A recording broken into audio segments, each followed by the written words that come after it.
Radar Drops. Informação para o seu dia. Olá, hoje é 13 de abril. Começa agora o Radar Drops, informação para o seu dia sob curadoria do FGV Notícias. No nosso programa de hoje, a gente vai falar sobre a trégua bem frágil entre Estados Unidos e Irã. Depois, vamos ver as novas leis que buscam proteger as mulheres da violência aqui no Brasil. E para fechar, vamos entender por que a lei do superendividamento está enfrentando uma realidade bem complicada. Bom, vamos começar então olhando para o Oriente Médio, porque a situação por lá entre os Estados Unidos e o Irã, apesar de um cessar-fogo, mostra um erro de cálculo bem grande por parte dos americanos. Para a gente entender o cenário, tudo gira em torno do controle de pontos estratégicos, como o Estreito de Hormuz. O Irã mostrou que tem força sim e conseguiu fechar essa passagem que é vital, como uma tática de defesa. E isso, claro, mexe com a economia do mundo todo. E é exatamente nesse ponto que entra a análise do Vinícius Vieira, que é professor de Relações Internacionais da FGV. Ele aponta que os Estados Unidos parecem não estar enxergando uma coisa. O Irã se defendeu muito bem, e isso coloca o país numa posição de força para negociar. Então, o que a gente tem é o seguinte. De um lado, os americanos chegam para negociar com condições super duras, quase como se o Irã tivesse perdido a guerra, sabe? Querem concessões no programa nuclear, no acesso ao petróleo. Só que do outro lado, o Irã, sabendo da sua força, bate o pé e quer um acordo mais justo, mais equilibrado. Mas, no fim das contas, a verdade é que um conflito aberto agora não interessa para ninguém. Para os Estados Unidos, a guerra é muito impopular, afeta a inflação, afeta a aprovação do Trump. E para o Irã, mesmo tendo se defendido bem, o país precisa de um respiro para reconstruir a infraestrutura e reabastecer seus estoques. Agora, saindo do cenário internacional e vindo aqui para o Brasil, a gente fala de um assunto muito sério. Foi aprovado um novo pacote de leis para reforçar o combate à violência contra a mulher. Uma das mudanças mais importantes é a criação do crime de vicariocídio. É um nome forte para uma realidade terrível. É quando o agressor mata os filhos ou outros parentes só para causar um sofrimento psicológico extremo na mulher. Agora, isso é crime hediondo e a pena vai de 20 a 40 anos de prisão. E para a gente ter uma ideia do porquê essas leis são tão urgentes, olha só esse dado.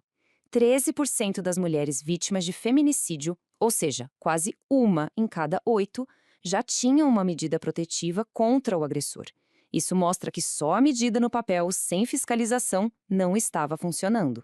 E para tentar mudar isso, o que o pacote traz de novo? Bom, agora o uso de tornozeleira eletrônica no agressor pode ser imediato.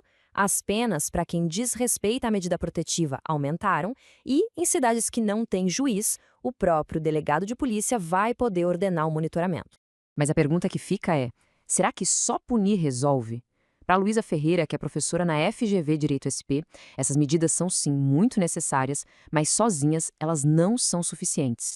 O que a professora Ferreira defende é que a gente precisa ir na raiz do problema. Ou seja, é fundamental ter políticas públicas de assistência, como auxílio para moradia, ajuda para conseguir um emprego, coisas que deem autonomia para a mulher sair desse ciclo de violência, ou melhor, nem entrar nele. E para fechar o nosso Drops de hoje, vamos falar de economia, mais especificamente da lei do superendividamento. Ela foi criada com a melhor das intenções, mas na prática a coisa está bem mais complicada. Desde que a lei foi criada, o número de brasileiros buscando ajuda na justiça para renegociar dívidas simplesmente explodiu. A gente está falando de um salto de processos para mais de 60 mil no ano passado. Só que aí vem o grande problema, né? Apesar de tanta gente pedindo ajuda, a maioria dos pedidos está sendo negada. No ano passado, 63%, mais da metade das ações, foram recusadas pela justiça. E por que isso acontece? Um dos principais motivos é a definição do chamado mínimo existencial, que é o valor que a pessoa precisa para sobreviver. Um decreto fixou esse valor em apenas R$ 600. Na prática, se a pessoa tiver uma renda um pouco maior que essa depois de pagar as dívidas, a justiça pode entender que ela não precisa da ajuda da lei. E essa situação toda só reforça o que o Lauro Gonzalez, que coordena o Centro de Estudos em Microfinanças da FGV, já dizia. Programas como Desenrola deram um alívio, sim, mas foi temporário, porque não atacaram as causas reais do problema. Segundo Gonzalez, para a gente entender o endividamento de verdade, a gente tem que olhar para 3 coisas. A situação macroeconômica, como juros e inflação, a microeconômica, que é a renda e a educação financeira das pessoas, e, claro, como funciona o sistema de crédito no país. Isso tudo deixa a gente com uma reflexão, né? O que significa quando uma lei, que foi pensada justamente para ajudar, acaba não alcançando a maioria das pessoas que mais precisam dela? Esse foi o Radar Drops de hoje. Esse episódio foi produzido a partir das principais contribuições de especialistas da FGV em matérias veiculadas na imprensa. Voltamos amanhã com mais um programa. Até lá!